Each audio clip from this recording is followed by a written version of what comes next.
सबसे पहले तो आज बाबा विश्वकर्मा पूजा के शुभ अवसर पर पूरे शहरवासी, पूरे झारखंड वासी को मैं अपनी ओर से ढेर सारी शुभकामनाएं और बधाई दूंगा और भगवान से प्रार्थना करूंगा कि भगवान आज सभी को बुद्धि प्रदान करे, शक्ति प्रदान करे, विद्या प्रदान करे और साथ ही साथ बरकत प्रदान करे। हम लोग सभी औद्योगिक शहर जमशेदपुर में रहते हैं और इस शहर की खासियत है कि आज विश्वकर्मा पूजा बहुत ही धूमधाम से पूरे मनाया जाता है और हम देख रहे हैं कि अपना शहर टाटा स्टील या अन्य के साथ साथ अपने लघु उद्योग के में विख्यात है पूरे विश्व में। तो भगवान ऐसे शहर को सुरक्षित रखे और साथ ही साथ इसमें संलग्न जितने भी हमारे मजदूर साथी हैं उनका भी भगवान भला करे, ऐसी शुभकामना है। और साथ ही साथ आज बहुत ही हर्ष का विषय है, शुभ दिन है कि हमारे यशस्वी प्रधानमंत्री और विश्व के लोकप्रिय नेता का भी आज जन्मदिन है। आज उनके जन्मदिन की भी ढेर सारी शुभकामनाएं। भगवान उनको सुरक्षित रखे, दीर्घायु बनाए, स्वस्थ बनाए, ऐसी कामना हम सभी लोग जमशेदपुर के शहरवासी करते हैं। फिर से विश्वकर्मा पूजा और नरेंद्र मोदी की जन्मदिन की ढेर सारी शुभकामनाएं और बहुत बहुत बधाई। इनका जो दौरा हुआ उसको किस रूप में देख रहे हैं, कितना प्रभाव रहेगा झारखंड में? क्योंकि दौरों का प्रभाव अस्थायी नहीं होता है, मगर इनसे एक संदेश जाता है कि प्रधानमंत्री और उनकी सरकार बहुत सारे काम जो देश के दूसरे हिस्सों में कर रही है वह झारखंड में भी शुरू कर रही है और लोगों की, आम जनता की सुविधाएं, चाहे यातायात या घूमने फिरने के मामले में हो, उनमें थोड़ी सहूलियत ज़रूर हुई है।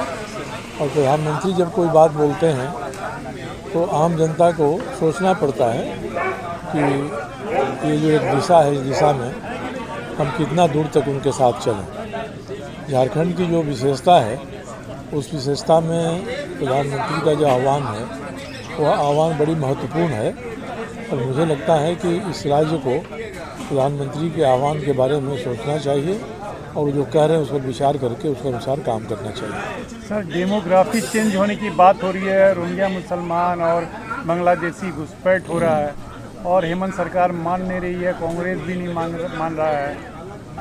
नहीं मान रहे हैं, ये तो है ही अपनी जगह। मुझे शुतुरमुर्ग बालू में सिर घुसा लेता है तो तूफान नहीं ख़त्म हो जाता है। तो आज नहीं कल ये समस्या और विकराल बनने वाली है और यहाँ के मुख्यमंत्री ने, कांग्रेस पार्टी ने, उनके नेताओं ने तो यहाँ तक कह दिया कि इनको पाकुड़ में बांग्लादेश घुसपैठ दिखाई पड़ रहा है, मगर रांची, धनबाद, जमशेदपुर की जो डेमोग्राफी बदली है वह इनके ध्यान में नहीं आ रहा है। ये बड़ी गंभीर बात है।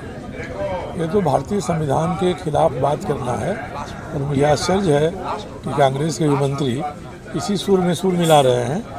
तो कम से कम जमशेदपुर, रांची, धनबाद, बोकारो, ये जो स्थान है जहाँ औद्योगिक विकास के कारण से लोग आए या लाए गए और यहाँ रह गए 100 साल से, उन पर सवाल उठाना ये राज्य में आगे बड़ी मुश्किल स्थिति पैदा करने वाला है और इसमें झारखंड मुक्ति मोर्चा और कांग्रेस ये दोनों बराबर की जिम्मेदारी है। विश्वकर्मा पूजा भी है और हमारे प्रधानमंत्री जी का जन्मदिन भी है, किस रूप में देखते हैं? और संयोग बस आज अनंत चतुर्दशी भी है जी। तो प्रधानमंत्री का जन्मदिन तो कोई संयोग नहीं है, जन्म हुआ उनका। अब जन्मदिन प्रधानमंत्री हैं तो पूरा देश और दुनिया मनाती है जन्मदिन उनका। विश्वकर्मा पूजा और उनके जन्मदिन का अगर कोई संयोग ईश्वरीय प्रेरणा से हुआ होगा तो यह अलग बात है, मगर आज सुबह से ही हम लोग जगह जगह घूम रहे हैं। विश्वकर्मा पूजा छोटे बड़े पैमाने पर हो रही है और सब जगह एक ही लगता है कि ये एक तरह से वास्तुशिल्प के देवता हैं विश्वकर्मा जी और जितने निर्माण हुए हैं उन निर्माणों के प्रतीक पौराणिक काल में विश्वकर्मा भगवान ही हैं।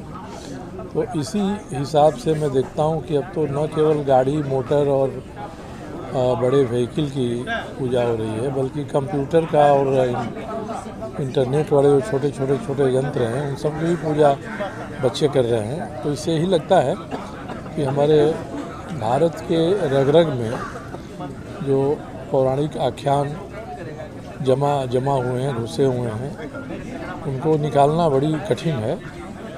इसका संरक्षण संवर्धन किस प्रकार से हो, इस पर हम विचार करें। और जो खतरे मंडरा रहे हैं सनातन संस्कृति पर, उन खतरों को रोकने की कोशिश सरकार को, समाज को करना चाहिए। इस मामले में कमी दिखाई पड़ रही है कि समाज भी नहीं जागरूक है और सरकार भी संविधान के हिसाब से चलती है। तो सर्वधर्म समभाव, धर्मनिरपेक्षता की बात है इसमें। और जो स्थिति दिखाई पड़ रही है उसमें सारी विशेषताएं समाप्त हो जाएंगी अगर सनातन संस्कृति का संरक्षण नहीं हुआ, जिसके प्रतिनिधि हैं हमारे विश्वकर्मा भगवान।